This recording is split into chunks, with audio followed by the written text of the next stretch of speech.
Good evening. ഇന്ന് നമുക്ക് ഇന്നലെ നടന്ന 5 വുമന്റെ ക്വസ്റ്റ്യൻസ് ആൻഡ് ആൻസേഴ്സ് ഒന്ന് നോക്കാം.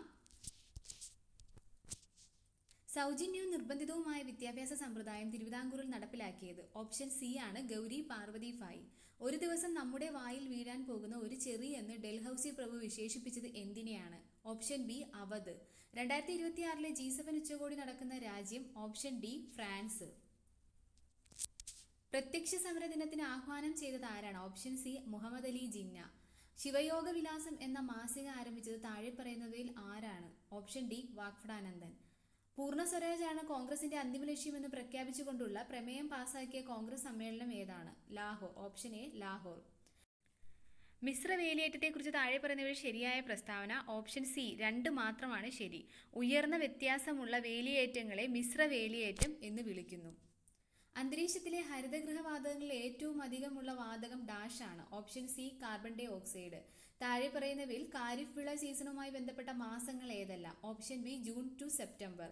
താഴെ തന്നിരിക്കുന്ന പ്രസ്താവനകളിൽ ശരിയായത് ഏത്? ഓപ്ഷൻ സി 1ഉം 4ഉം ശരിയാണ്.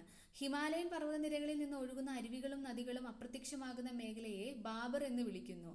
പഴയ എക്കൽ നിക്ഷേപങ്ങൾ അടങ്ങിയ തരായ് ബെൽറ്റ് ഫംഗർ എന്ന് വിളിക്കുന്നു. ഇന്ത്യൻ ഉപദ്വീപീയ പീഠഭൂമിയിലെ രണ്ടാമത്തെ ഏറ്റവും വലിയ കൊടുമുടിയാണ്? Option C ദോഗബട്ടെ. 12 ചിത്രശലഭ സങ്കേതമായി പ്രഖ്യാപിച്ച കേരളത്തിലെ വന്യമൃഗ സങ്കേതം ഏത്? Option A Aralam. 13 തൊഴിൽ ഘടന എന്നതുകൊണ്ട് ഉദ്ദേശിക്കുന്നത് എന്താണ്? ഓപ്ഷൻ സി വിവിധതരം തൊഴിലുകളിൽ ഏർപ്പെട്ടിരിക്കുന്ന ജനസംഖ്യാ വിതരണം. 14 വൻകിട വ്യവസായങ്ങളുടെ വളർച്ചയ്ക്ക് പ്രാധാന്യം നൽകിയ പഞ്ചവത്സര പദ്ധതി? ഓപ്ഷൻ ബി രണ്ടാമത്തെ പദ്ധതി.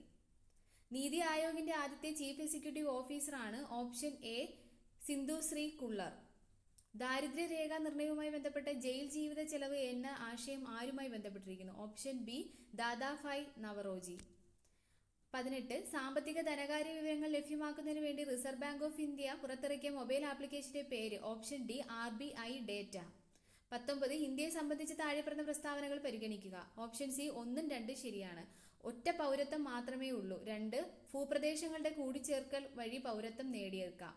രാഷ്ട്ര നിർദ്ദേശക തത്വങ്ങളെപ്പറ്റി താഴെ പറയുന്നവയിൽ ശരി ഏത്? ഓപ്ഷൻ സി 1 മാത്രം ശരി. ഭരണഘടനയുടെ 36 മുതൽ 51 വരെയുള്ള അനുച്ഛേദങ്ങൾ ഉൾക്കൊള്ളുന്നതാണ് രാഷ്ട്ര നിർദ്ദേശക തത്വങ്ങൾ. ലിസ്റ്റ് 1, ലിസ്റ്റ് 2 എന്നിവയുമായി യോജിപ്പിച്ച് നൽകിയിരിക്കുന്നവയിൽ നിന്നും ശരിയായ ഉത്തരം കണ്ടെത്തുക. ലിസ്റ്റ് എ ആണ് ശരി. A1 കേന്ദ്ര ലിസ്റ്റ് തുറമുഖങ്ങൾ, സംസ്ഥാന ലിസ്റ്റ് കന്നുകാലി പരിപാലനം, സംയുക്ത ലിസ്റ്റ് മായം ചേർക്കൽ.